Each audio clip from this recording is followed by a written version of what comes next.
Tracing my roots to work as hard as I do. Been on the money train looking for more better blues. Them school days, no class act, I was breaking all the rules.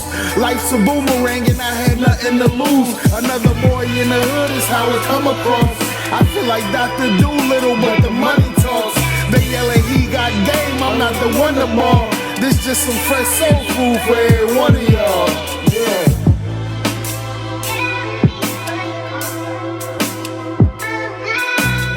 Back for another episode of Cornbread Movie Review. And as promised, I said when I do this movie we about to talk about, I'm going to bring back my guy because he requested it. Fame, welcome back to Cornbread Movie Review, man. How you feeling out there? I'm feeling great, guys. What's going on, y'all? Fame here from Streamcast. Back with more of the little things in life that you love to talk about. I'm so happy to be back for this review, and I'm happy that it's not a scary movie, so that way I don't get put in that category by Cornbread. I'm happy to be able to break some bread with you and be able to, share some time and let's talk about this movie, man. I'm excited. I appreciate that, man. If y'all are out there, make sure you like and subscribe to the channel. Let's do it now. Fame, what's your socials and everything so everybody can follow you, bro? Yeah, man, you guys can call me at 217. No, I'm playing. So definitely follow us at Ridge Streamcast. You can follow us on Instagram. We're on YouTube as well. You can also find us at we also have our merch that's coming out, so you can type in Ridge Streamcast. You can be able to pull us up through there. I'll make sure to shoot Cornbread all the links so you can find us. If you want to follow me, go to Mobile Suit Fame. That's where you can see me building some of my Gundams and kind of get into my nerd mode, talking about Destiny, talking about games and stuff. So, yeah, man, if you're trying to follow along and just gain a little bit of XP, hey, tag along. Let's do it. I love it, man. So enough about us, man. I know what they're waiting for, man. Let's talk about this highly anticipated movie. It's going back and forth with another movie. I ain't going to call that movie a classic because it's kind of crazy too. But this movie today, ladies and gentlemen, is Oppenheimer. Yes, Oppenheimer, ladies and gentlemen, is in theaters now. It is rated R. You're going to have to book your ticket in advance because it keeps selling out, keep doing every week. It's outselling itself, you know what I'm saying? So if you're new to the channel, understand I do each movie review in 5 different categories. Acting, cinematography, storytelling. Did I get what I bought? Then is it a must-see? Adds it up, spits out a Cornbread movie review. And then we ain't going to forget, we got a forgotten movie for y'all. You know what I'm saying? So, of course, let's get into the first category, and that is acting. All right? You got Cillian Murphy, man. This my man right here, he plays J. Robert Oppenheimer. I'm going to go over like 2 characters, so chime in on those 2, or obviously I always open it up for you so you can cook it up too. So my man Murphy, so he's playing Oppenheimer, and he's always, I'm not quite going to call him a method actor. Not quite, because there's a couple people who do it way more than him. But he gets close to that. He plays a lot of characters who are real life people all the time. So I enjoy that he does that, right? He gets into that mode. It's not, his characters are never the same. It's not like he's put in a box where he has to be the same person all over and over and over, right? But he plays my man Oppenheimer. He has to play the genius, but the victim in a lot of situations at the same time, right? And some of it's warranted, some of it's not. He's just a nice guy, and we'll get to some of that. Also in this movie, Florence Pugh. I love her and everything she does, but sometimes she gets typecasted because of she gets naked. And I want to get into that. I don't like that. When she wasn't as famous as she was in great movies, but she wasn't as famous, she can get naked. You know, your girl from Game of the Thrones, she was getting naked in the first 2 episodes. by season 5, she ain't getting naked, bro. Like, come on, man. Those days is over. And we have to understand that sometimes her being naked and the sexuality of her could overshadow her acting, which her acting is phenomenal, and I love her. She plays Jean Tatlock, who is a communist in this movie. She's very crazy. I don't know if she's the crazy side chick or the crazy main side chick. It got real confusing with her, man. But and that's the 2 characters I want to bring up. I know Fame. I'm sure you got some more. So talk to me, man. So just first and foremost, let's be clear here. Just so everybody knows, the Oscars comes around every year. a lot of actors that we see be nominated end up, don't always get chosen. I'm gonna just put this out there now. Do not be surprised if Oppenheimer takes home majority of everything, especially acting. I want to put that disclaimer out there because Oppenheimer had a lot of heavy hitters, and on top of that, there's been jokes that they had every white person in there Bro, in the movie. facts. But I mean, you hit it on the head with Cillian Murphy. This guy is him and Christopher Nolan. They're like this. Like he's in a lot of his movies, and I mean, he always does a great job, whether he's playing the hero or whether he's playing the villain or the victim, like you spoke about before. Outside of Florence Pugh, I think you did great speaking about her. Honestly, I'm gonna tell you now, I think the best female actress award is going to Emily Blunt, though. She went crazy. Kitty Oppenheimer, she embodied that role. Kitty Oppenheimer was a feisty woman. She was very feisty. She was not quiet and timid, and I'm glad that Emily Blunt did her homework and saw that Kitty was a force to be reckoned with. And so you could tell that she really did her homework. And I don't know if you've seen Emily Blunt in movies like A Quiet Place or even Edge of Tomorrow, but she could embody any kind of role. I was outdone.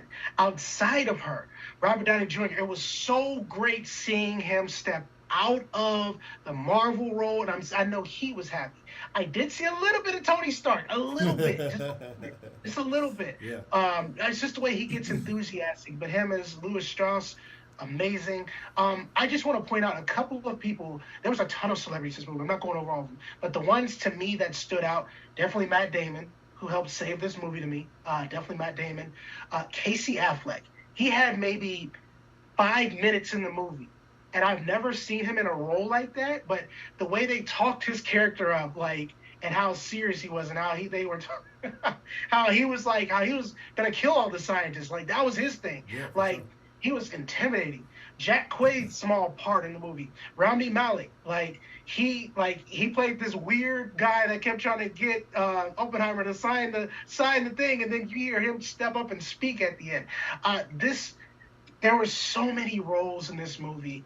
I overall, it would be hard not to give this a low score. It would be hard to justify giving it a low score. Right. So, I mean, I already have my score, but Cornbread, I'll let you go first, man. Yeah, absolutely. I agree with everything you said. Sometimes it became character drunk.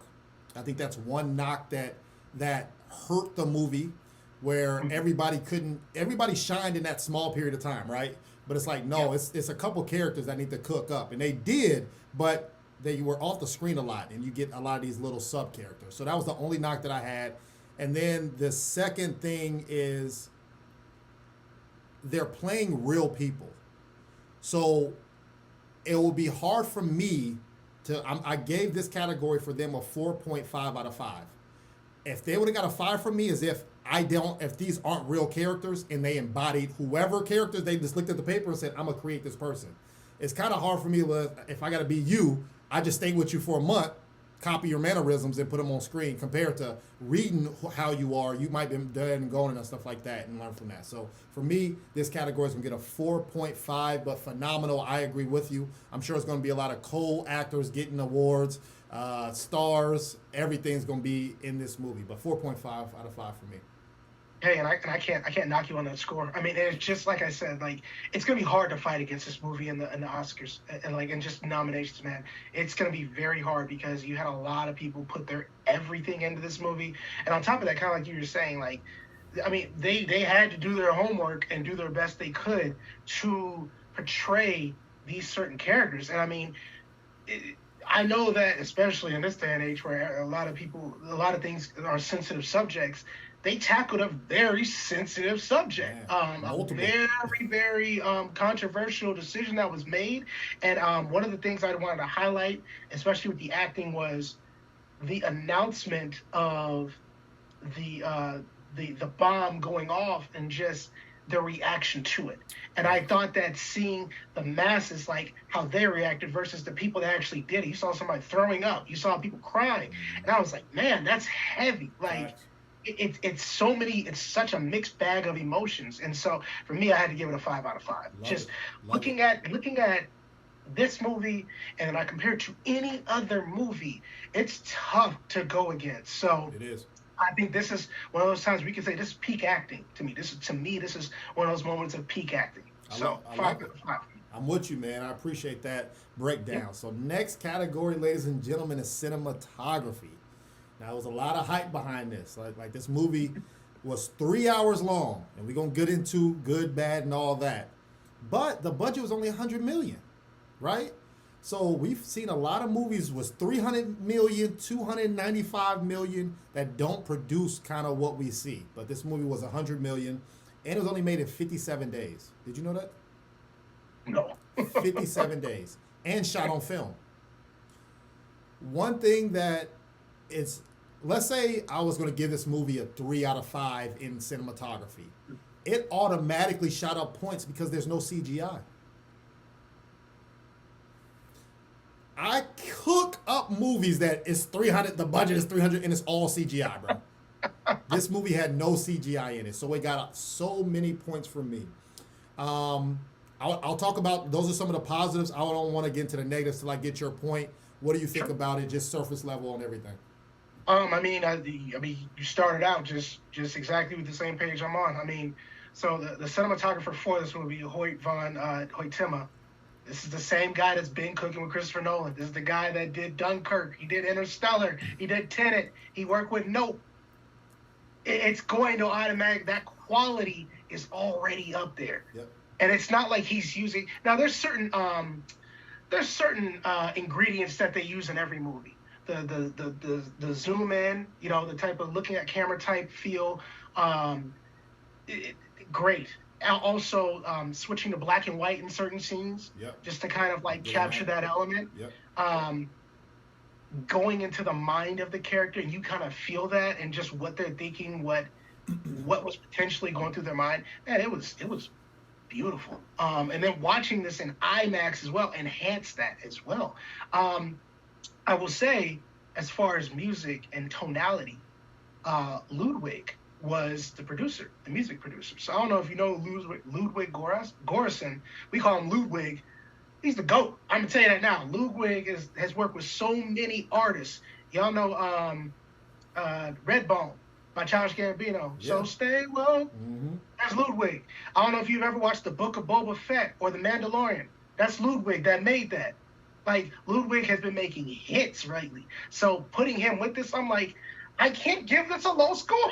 I'm with you. This is peak. I'm Once with you. again, this is probably going to take something at the Oscars or any awards. You're talking about two people, these two people in particular I mentioned, that have won multiple awards, and they get put onto this and they keep giving it their all again. I agree. Let's keep it on the score. Score's Sure. perfect. Yeah. Timing is perfect. Yes. I think they need to have somebody who is not in their camp, just an average Joe, watch the movie and say, hey, can you understand every time a character's talking and the music is damn loud? You have to turn it down just a little bit in certain areas. I had the same problem with Tenet, but like you said, it's the ingredients already cooked up, so they know what to do, right? They just kind of copy and paste and like, we're going to make something else great. It looks great. It sounds great, but it overpowers some of the verbiage sometimes. Like you have like, hey, what they say? I don't know, because the damn trumpets is playing and the drums and the bass. I'm like, come on, man, help me out. So that was one issue that I had. Second issue, you brought up the black and white, right? Yeah. This movie has no context clues at all. They need to work on just a small piece of editing, right? Even the year. I had to find out, okay, what year is this? Oh, okay, the president, or I saw it on the newspaper, or somebody just said it in casual conversation, right? So it's like, put us in that frame of, okay, this is the 30s. This is the 40s. There's no time edit at all. And then the black and white, like you said, it wasn't until about 40 minutes in, I realized what the black and white was, because usually black and white is past, right? Yeah. Yeah. This is past and present. So you got to understand, you got 4 timelines going on. Yes. 4. And we'll get into the storytelling of that. That's all. Yeah. Yeah, Keep going. but what I'm saying is it makes it difficult when I'm seeing black and white and I'm like, this is the past, but this is current. So very confusing. So those are a couple things that kind of hurt it for me in the editing piece. But in this category, 4.5 out of 5. I think if they had took away one or two of those things, I'll take. It was a masterpiece. I loved it. But certain scenes was like a computer saver. You know what I'm saying? They'll talk, and they'll just cut screen and have like a bomb or atoms and all this other stuff, which is cool. But it's like, okay, better time those things. So for me, category cinematography, 4.5 out of 5. But I still loved it though. Fame, what you got? Man, I got to give it a 5 again. Just in regards to, just like I said, tonality and everything. And I think your discrepancies, I'm gonna address those in our next category. Gotcha. So Gotcha. we gonna cook. Trust me, we about to get to cooking. I was like, these are some of the strongest areas right here, like to me. But I think what that black and white signifies is just how so many people may see things, which is in black and white, versus you get the real in the past and what actually happened and how things went out. And so that's kind of the way that like I had pictured it. Like, okay, black and white is just, this is how it's like cutthroat, either good or bad, and it's like it's not that simple. That's where you get everything else in color. So yeah, I gotta give it a 5 out of 5 again. I like it, man. So how do you want to do this? You want to go back and forth on the storytelling? You want to take it? It's really 3 tiers to this. So you want me to go over the first tier, we'll talk about it. Second tier, we'll talk about it. Third tier, we'll talk about it. How you want to do it? However you want to. That's fine with me. Let's do that. So let's do the first tier. So the first tier, you have Oppenheimer, who was in college, right? In 1939, you have my man in college. Getting bullied, bro. Which I don't understand why you going to bully a chemist and a scientist and all this shit. I don't want no parts for you, bro. No parts. But my man studied in Cambridge, bro. He learned, what was it, Dutch in like 6 weeks just to do a speech or you know, to teach. Like, come on, bro. Like, the genius of this person. And he talked a lot about quantum mechanics and other things like that. And that's also when he met Florence Pugh, you know, her character and different in that. So you want to talk more about the college days for my man? Sure. So I had it spanning from anywhere from what you said that year all the way to like 1963. So to comment, kind of back up, let me be very honest with you. The first 30 minutes maybe of the movie, I was lost. I was like, where are we going? We're bouncing back and forth. Correct. I don't have a year. Where am I going? I need to know. I need a starting point so I can know, okay, this is how we're taking off. And so I got the him in college bit, understood that. I was like, okay, number one, he was about to do some very... he was not that life, man. That's all I'm going to say. Like, Oppenheimer was not a joke. But, you know, it was the fast forwarding that definitely left me confused for a little bit. But then once I caught on in the pace, like the movie was able to keep up with the pace, things started to go a lot more smoothly. And so I would say during his younger years, you see him run into people that he ends up either working with or working against. And I found that very interesting just because you get this guy's beginnings. I don't even know if I would necessarily call it humble beginnings because he had such a unique mindset to where he wanted to work with everybody. I think it would be a stretch to say that he didn't have an ego, because I think all of these scientists had an ego. But he was very particular, and he was very willing to learn from everybody. He didn't care where you were from. And so that was kind of like what I peeped in his younger years. I didn't know, did you want to take over when he started teaching? Well, yeah, we could talk about that too. I just know, like you said, he was the man, but he didn't know he was the man, right? Because he was smart, but okay, I'm smarter than the next Joe, but my social life is fucked up, right? I'm trying to figure out that, even though he had 30 different side chicks and wives and stuff like that. But it is what it is. But, you know, he kept progressing, you know what I'm saying, in life. So you can go more about, let's go get into his teaching. What you thought? Sure. Yeah. So I think that, you know, when he went over, where was it, to Cambridge, I believe? That's where he Cambridge. taught. Yeah. When he went back to Cambridge and he taught there, you know, he took on like anybody. First, he started with one student, but like he was so unique at what he was doing, and he was doing something so groundbreaking that you know, he ended up picking up a bunch of students. And also, I think a big part of that was he allowed them to have a voice. He allowed them to be able to protest, to be able to speak their mind. And so that worried a lot of people. And, you know, they thought that he was a communist. They thought that he was, you know, a potential spy. And so communism is such a huge thing in this movie. Like, it was like, you a communist, bro? You talking to him? He was like, no, my brother was communist. I'm cool though. Yeah. He was like, no. It's like, but like, and I don't know if this is exactly how he reacted in real life, but he was so calm about it. Majority of the times, he was just like, nah, man, like, nah, that's them. That's not me. I think that his work spoke for itself. And I mean, he already pretty much knew about the Manhattan Project, even though like the military did a piss poor job at trying to keep it secret. Right. And so I think when we start to get into the Manhattan Project, I know as a kid and growing up, hearing about the Manhattan Project, I always thought, oh man, a group of great scientists came together, made a bomb. Hell no, that's not at all what happened. It was so much more articulate. And I think that compartmentalization was key. I agree. I think that was key. So did you want to continue on? Yeah, so I agree. So if we roll into, let's say, I think the bomb years when he had to decide what they're going to do was from like 1947 to 1955, right? So you have a crisis in America, or really the world, where it's happening, where you see the Nazis trying to create this bomb of all bombs, right? Yeah. And so America's a race against time. So this is also his time of his life where he meets Emily Blunt's character, right? Like he meets his new wife.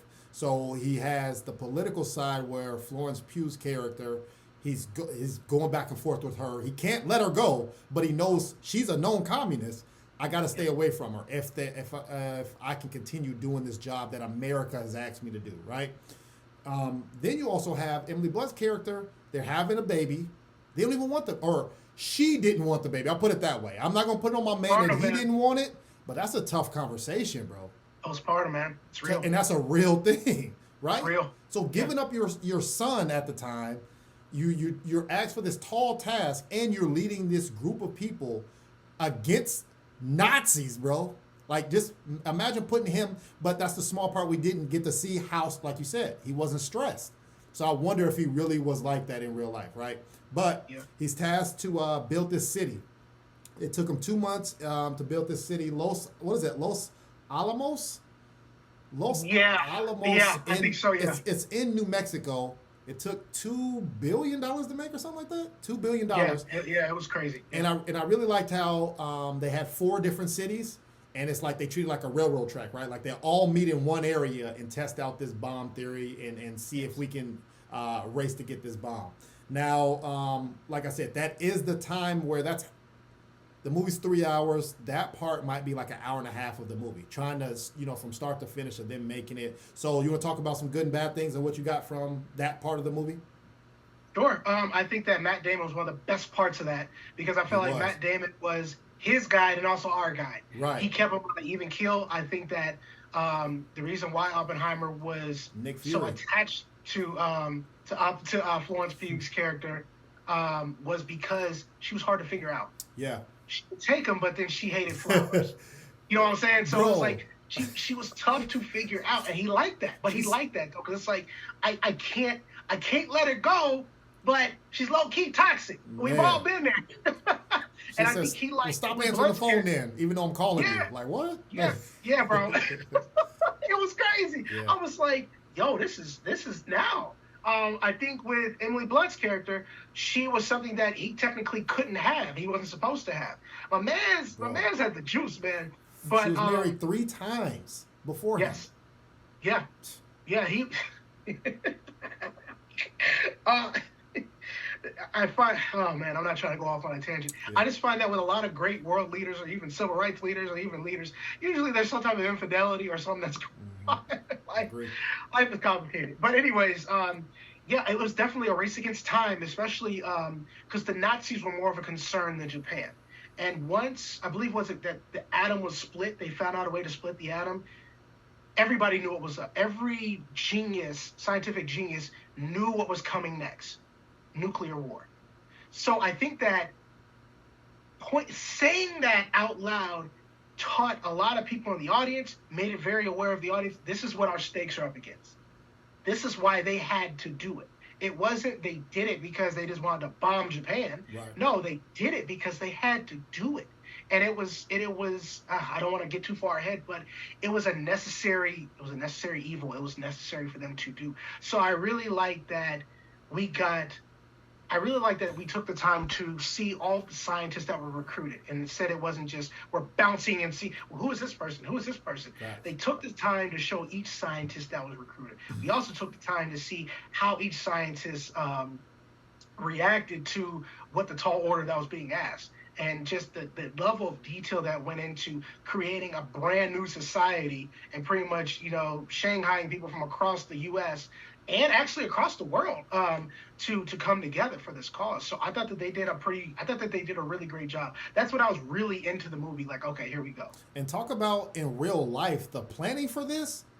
Like, it was all or nothing, but they planned this out, right? To have the forethought of, no, I need the best out of my scientists, right? We need to bring their families here. Yes. Money's not an option, right? All right, I don't care how much it costs. We need them. I need this person. I need this. Remember, he kept saying, I need my brother. Yeah, he kept saying it. But he doesn't have security clearance. He's a communist. And I hear you. But if y'all want to win, I need my brother, right? Yeah. And so he fought for his people, even though his people didn't fight for him. No. I think you talk. Well, go ahead. No, I was going to say, and on top of that, the government wanted them to work together, but yet the government was also working against them. 100%. And it's like, if that was happening back in the 1930s/40s, imagine in 2023 how things are now. They have not gotten better. So imagine how it is now. That's what I was going to say. But keep going. I agree. And security clearance was not a such thing for Oppenheimer, bro. He's not coming from that world. He needs this product finished and done. Yeah. But it was so many people around, and he's just blurting out stuff, or they're blurting out stuff, and he's getting tips from them, doing this, let's try this. It was like, to me, if I was in the military, it'd be a military nightmare, trying to keep the secrets in-house. And this is the year of spies everywhere, yes. Nazis everywhere, yes. right? Yes. So it was a known problem. But like I said, an hour and a half, about 2 hours of that was the atom, them creating the atom bomb, right? After that, I think it took, about 5 years later, the trial happened. We get into, this is where Downey Jr. shows up heavy, deceitful, snake in the grass. My man is wilding, right? All because of what somebody said to him, right? He just disrespected him, or he didn't like him, or something like that, right? I'm gonna get into a character. I don't want to bring him up now. I'm gonna bring him up later, but I like his character too. So, like I said, the trial happens.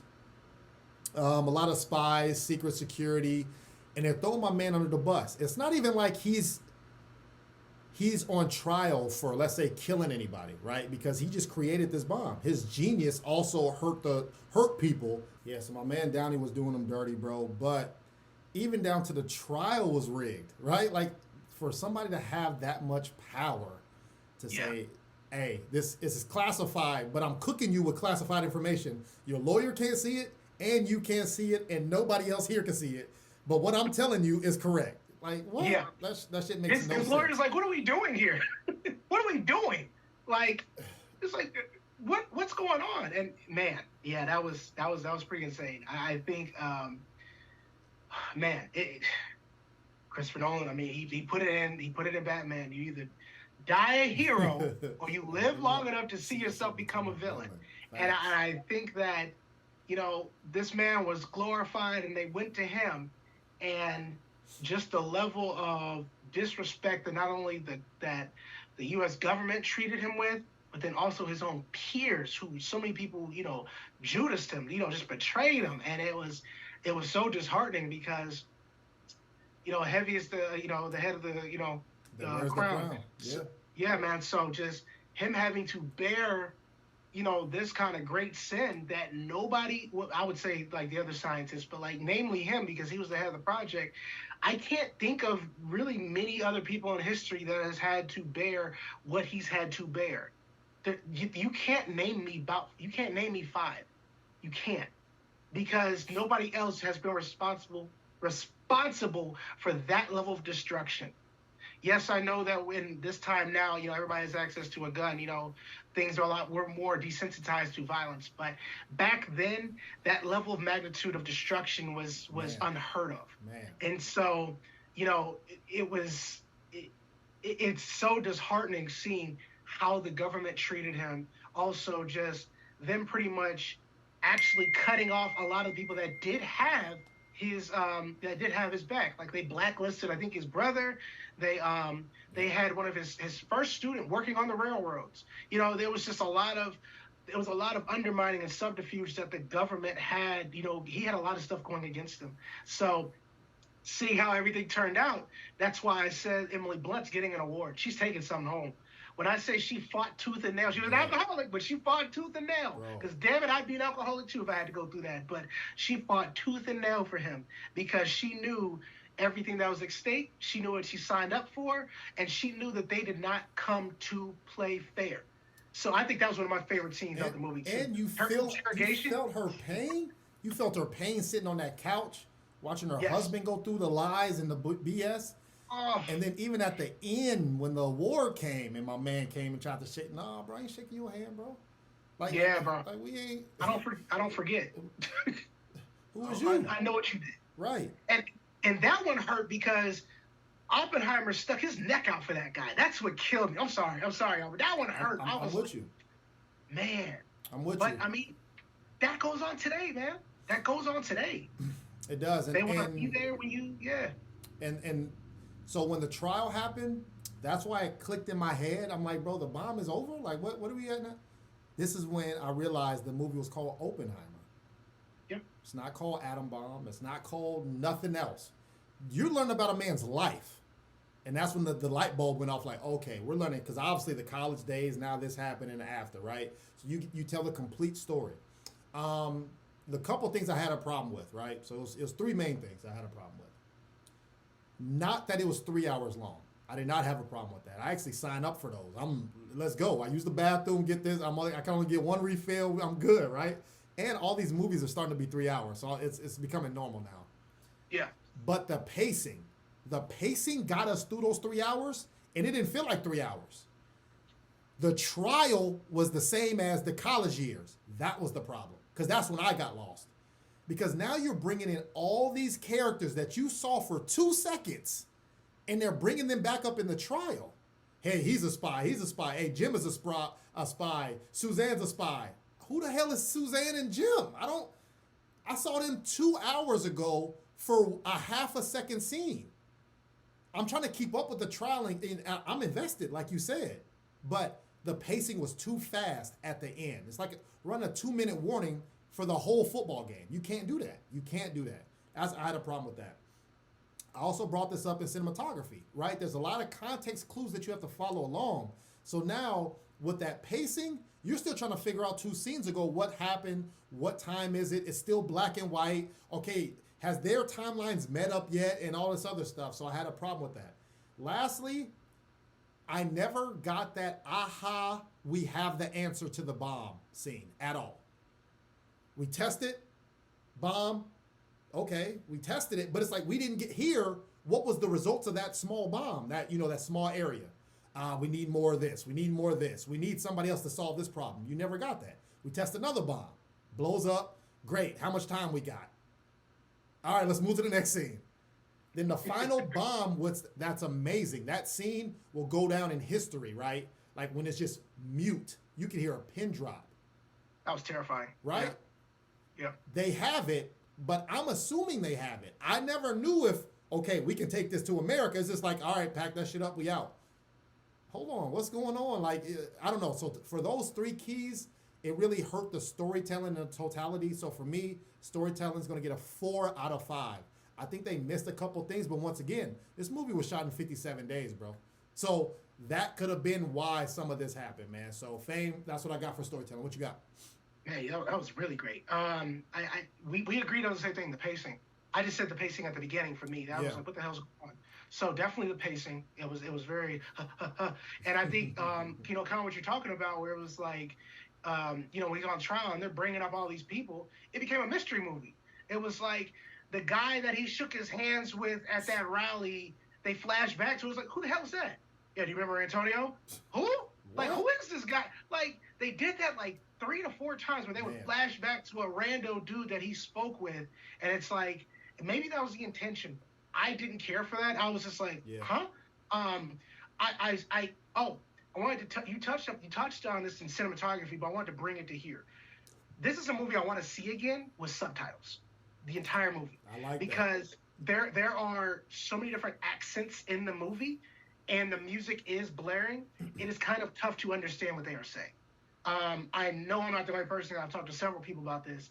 It's not horrible. It's just there are so many different accents with it because it was a very cultural movie that I couldn't understand everything that everybody was saying. And I want to be able to do that so that way I can better understand each scene and what was going on in it. That was an issue that I had as well. As far as the delivery of the bomb, this is going to sound very, very cynical and dark of me. You guys can hate me for it, but I'm not going to lie to you. I wanted to see the final thing. I wanted to see the bomb drop in Japan. I wanted to see the level of his destruction. Yes, that sounds totally evil, but trust me, you guys have probably seen a lot worse things. I wanted to see People that watch because World Star every day, bro, so I don't want to hear that shit.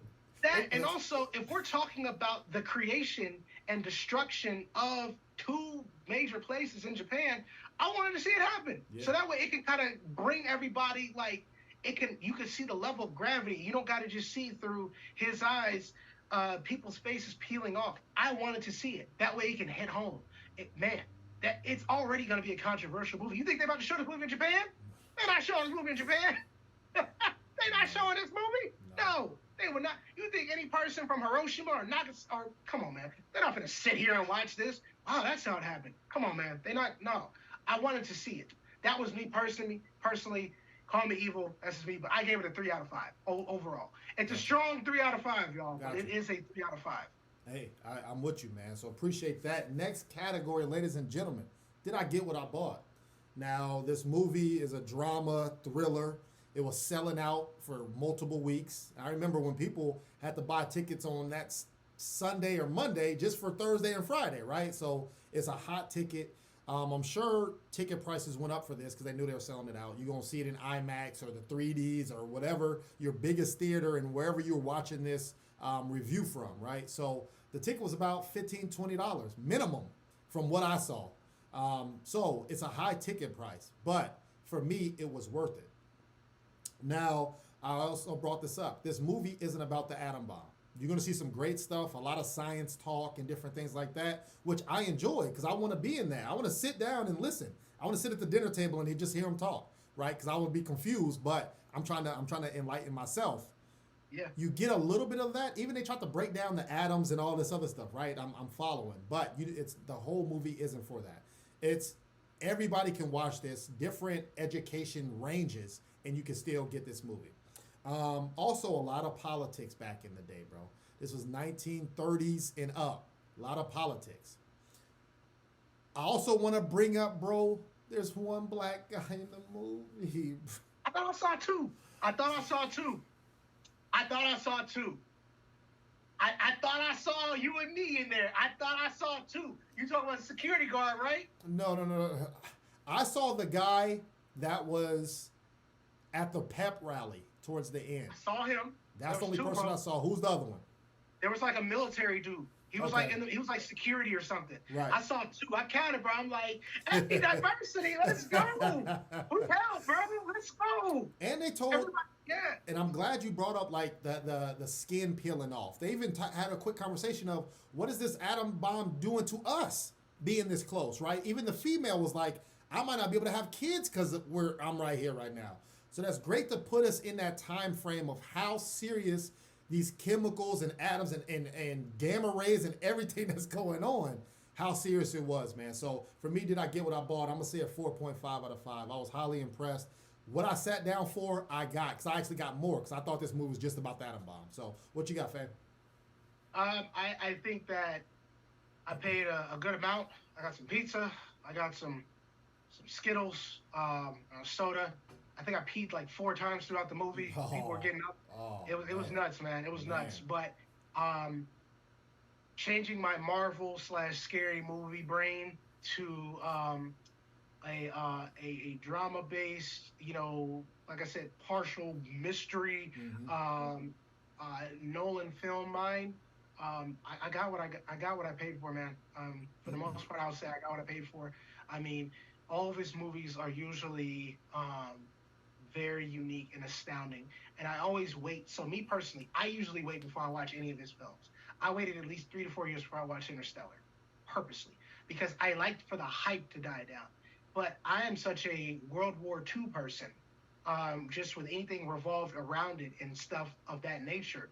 I wanted to see this movie. Plus, when I heard how it was being shot, I'm like, damn it, Chris, I gotta go see it. So, did I get what I paid for? I would say yeah. It was a long ass movie, but like I said, the only thing I would wish for is that just the volume wise, just maybe my ass is just getting old, and that's what it is. But I gotta give it a 4 out of 5. I like it. I like it. I like it. Last categories, ladies and gentlemen. I know this is a lengthy one, but we got to talk about this movie, right? Last category, is it a must see? Now, is this a must see? I'm kind of ashamed that we don't learn about these people in schools. I don't get it. Let's cook. Why is this the first time I'm 36, bro? Why is this the first time I'm hearing about Oppenheimer, bro? That's just me. Even if I heard about him, I'm not gonna do the research. Oh, he created the atom. All right, cool. I don't. Right. But he had a whole squad behind him create this, and then the backlash he got. Y'all told me to create this. I created it. Now y'all cooking me in the States. Like, come on, bro. Yeah. I think we need to learn more about America. Is like a doer's country, right? Very inventive country. Let's learn about these great inventions that we have every day. Even great destructions. What your man said, hey, I created this problem and I don't like it. I don't like that I know I can solve this problem, right? So we need to learn more about these characters, or when the writers and actors come off strike, start making some more of these movies. Because I enjoy the real life stuff, right? I purposely didn't bring up this character in the acting part. Einstein. Where's the Einstein movie, bro? I gotta unpack how he is. You know, he was pretty cool. He had the knowledge. He was the OG, right? But he said, I've been through this before. Yep. You know what I'm saying? So I want to see how he created the E equals MC squared. I want to see that. I want to see if he got side chicks. I want to see if how many Nazis he knew. You know what I'm saying? Hey. That's just me, man. So I loved it. And then lastly, before I let you go, I compare, like, even, you know, me and Fame have had this conversation plenty of times. Each movie that I review for that year is against all other movies for that year. That's the only rule, right? But in the movie realm in my head, I'm comparing each movie to all the movies I've seen, bro. So for Christopher Nolan, for me, it didn't top Interstellar or Inception, bro. I'm sorry. And those movies are, I left there like, hold on, can I watch this again? Immediately. Yeah. For this, I'm like, okay, let me unpack it, then I'm going to go back to it. So that's the threshold that I have for those type of movies. But Christopher Nolan, you got another one. Shout out to you. So is it a must-see? I'm going to say a 5 out of 5, man. Fame, go ahead, bro. We're going to start this off right here. It's getting a 5 out of 5. I love it. Love it. But I'm starting off right there because let's hit it with 5 out of 5. Yeah. Here's the reason why, from my perspective. Number one, if you are a movie goer, if you like movies in general, you need to see this movie, hands down. Hands down, you need to see this movie. If you like movies, if it's, I like going to the movies, you need to see Oppenheimer. Take time out of your day, watch the movie. I agree with you. Interstellar is probably my favorite Christopher Nolan film. But, man, just the amount of, I would say, detail that he pays attention to with this, and the tonality, and then also, I'm not saying that the movie wasn't politically motivated, but the fact that I couldn't tell that the movie was politically motivated, and it just felt like it was a movie that did involve politics and involved a bunch of other things. I was very grateful for it. I didn't feel like, oh God, this is some type of SJW material I'm watching, or this is right leaning, whatever, man. It didn't feel like that. It felt like a movie. And it's been some time since I've actually been able to feel that. It's maybe why I like scary movies so much, because everybody dies. But it's like, I really felt that. And I can't stress enough about how important history is. Yes, you should do your own research. It's so important. That's why I mentioned earlier, I've known about the Manhattan Project. I've known about Einstein having some type of involvement with it, but that was it. In my head, it was group of scientists created a bomb. We won World War II. Hell no. it was so much deeper than that. Number one, the bomb was going to be used for the Germans. But then on top of that, I think one thing that they kept hammering home was that Japan was not going to stop.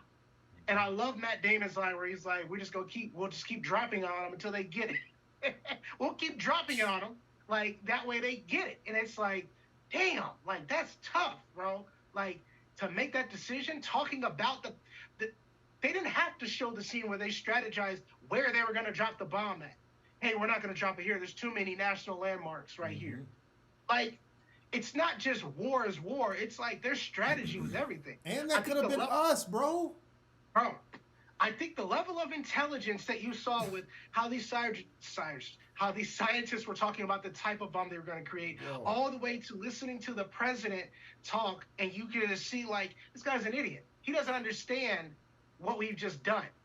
And it's like, that's the mindset even now. The end of the movie shows now those rockets in the sky and the explosion, that is where we are heading to. Like, that is what Oppenheimer's fear was. He was like, damn, I just ended the world. And I know it sounds like I'm once again being cynical, but that is where all roads are going to lead to. I don't know if you guys have ever heard of Minutes to Midnight. Look it up. You'll see how close we are to a nuclear war. But it's like, that's what was created. That's what's real. And it's like, this is a must-see movie for a number of different reasons, but absolutely 5 out of 5, man. It's just World War II stuff was the turning point in technology and our politics and the way that we interact with one another as far as countries. It was astounding to be able to see that through the eyes of one man. And even then, even as much compartmentalization that they tried to have, there were still spies in the camp. And they even brought up JFK, like, no, JFK don't like that shit, bro. They don't like that. Like, What's the guy's name? JFK. It's so many pockets of history that was going on at that time, bro. So great time to be alive. Obviously, for African Americans, it probably wasn't, but you know what I'm saying? Because we had our own plights. We was there, bro. We was there. We had our own plights we was worried about. But this is a great part of history, man. So overall, Cornbread movie review for Oppenheimer receives a 4.5 out of 5 from Cornbread. Fame, what do you rank this movie overall, man? I gotta give it a 4 out of 5. It's definitely one of the greatest movies I've ever seen in my life. There's still room for improvement, and hopefully we can get some updates when they drop it on digital and everything. Facts. But it's getting a 4 out of 5, which is really impressive, especially nowadays. It's gonna be tough for these next movies that are coming out, to beat this movie, to actually beat this movie. Maybe the Meg 2 will do it. Who knows? But I don't foresee.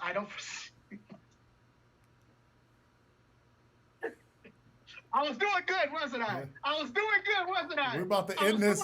We're about to end this real quick. I don't know what's going to I was doing good. That's hilarious. I'm sorry.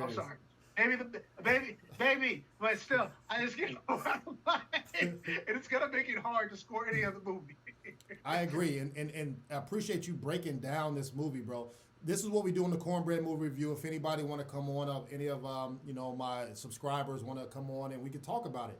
You can't say no movie's good, and you can't say no movie's bad. Break it down. You got to explain yourself, because each category has its own weight. You can't just kill it because it didn't film right, or the actors did bad. You got other categories, man. So make sure y'all check out my 2023 movies, see where it ranks up. Obviously, Fame, your score will be included also in mine. But this is one of my favorite parts of my movie reviews as well. This is the Forgotten segment, baby. It's a movie you forgot about, never heard of, or you definitely need to double back and watch now. As always, I give all my people the chance. You want to go over your movie first or mine? What you want to do? Let's do it. I'll go first. Okay. So, because I always get scared we're going to choose the same movie. I doubt we are this time. We haven't done it one time, but I like it. I get scared, man. So listen, guys, if you like Oppenheimer, if you like movies based around World War II or just war movies or anything like that, I highly recommend you go on Max. I know it used to be called HBO Max, HBO Go, whatever. Go on Max. Mm-hmm. Check out USS Indianapolis, Men of Courage. Came out back in 2016, has Nicolas Cage in it, the late, great Tom Sizemore. If you know Tom Sizemore, he's in every World War II movie. One of his biggest movies was Saving Private Ryan. But yeah, Tom's USS Indianapolis. It covers the USS Indianapolis, the warship, pretty much going on a secret mission to deliver the atomic bomb, or at least components of the atomic bomb, over so that mission could be completed. The sad part and tragic part about it is that the USS Indianapolis ends up getting sunk into the water. This is this is well-known history. Ends up getting sunk into the water, and it was a lot of, I can't remember the number, but it was a lot of sailors that actually survived the ship getting sunk, but majority of them end up getting eaten by sharks. And so this is real life, guys. This really actually happened. I remember in my short time in boot camp for the Navy, actually listening to the stories and actually getting to hear the actual accounts of people that were in the water for days, just waiting for help to come, and they had to watch their friends get eaten by sharks, and they just had to wait and just pray that it wasn't them. And so it's a really remarkable story. You kind of see exactly what happened to Oppenheimer happened to the captain of that ship, meaning, you die a hero, or you live long enough to see yourself become a villain. So it's kind of that same thing. I will say the graphics are not the best, but take away the story, because that's the most important piece. Like I said, if you're ever curious about just learning your history, definitely look up the USS Indianapolis. It's a very monumental moment in U.S. history, and there would be no little boy, the atomic bomb, without that ship. It wouldn't have happened. So definitely check it out. I appreciate that too, and watching Oppenheimer, it kind of added a bucket list location for me, right? I want to go to Los Alamos or wherever that is in New Mexico now. You know what I'm saying? Just to see it, that they just created this. And I hate that they said, we're going to give it back to the Indians, and they're like, nah. You too. I was going to say that. Thank you for saying that. Nah. We're not. That's America right there. Nah. That's America. That's ours right now. So I would love to go to that. So I appreciate that, Fame, for that. My movie, this is the turn of the century. In 1999, everybody brings up The Matrix all the time, right? In 1999, that's the only movie people know that came out. But this one movie where this is about loyalty, drama, police officers going undercover, and this is a movie that is so slept on, but it's so many quotables, especially in the hood, and I'm talking about In Too Deep. Come on, bro. This movie, LL Cool J, Omar Epps, what? Ozzy and Gash, is so many quotables in there, so many top-notch African-American actors in this movie, and they grow to be do their own thing. But I think this movie is highly underrated and still relevant to this day on how hard it is. So this is a movie that has Stockholm Syndrome to the fullest, man. My man was really in too deep in this movie, and he had to get out. So for me, In Too Deep. What's your movie again, Fame, for the listeners out there? USS Indianapolis, Men of Courage. And Oppenheimer is out now in theaters. I'm sure it'll stay in theaters for a little bit before it goes straight to streaming services, because they want to keep getting that money. They are. So it's still competing with Barbie out there. So to the listeners out there, make sure you watch, like, and subscribe to the channel, Cornbread Movie Review. I've been going live for a little bit as well. Fame, how can people reach you again? Once again, y'all can reach me at Rich Streamcast on YouTube. You can reach us at Rich Streamcast on Instagram. You can reach us at reach me at Mobile Suit Fame, which is on Instagram. If you're looking to follow along as I do my anime thing, as I build my Mobile Suit Gundams, as we talk about everything up under the sun, man. Like I said, we're just here bringing more of the little things in life that you love to talk about. Make sure to punch the hell out of the subscribe button for Cornbread Movie Review. Man. Punch the hell out of the subscribe button for Bridge Streamcast. If you're looking for Easy XP, guys, we're just here. We're here to give you culture, give you things that you love in life. That's it. Appreciate that, man. And this is like your 8th or 9th time on Cornbread Movie Review, so I appreciate you as always. It's probably your first or second movie of a not scary movie, so I appreciate that as well. Slight diss before we get out of here. Appreciate it. That's cool. But I'm cultured. I know other things. Hey, you welcome anytime, man. So for the listeners out there, we out. Peace. Peace.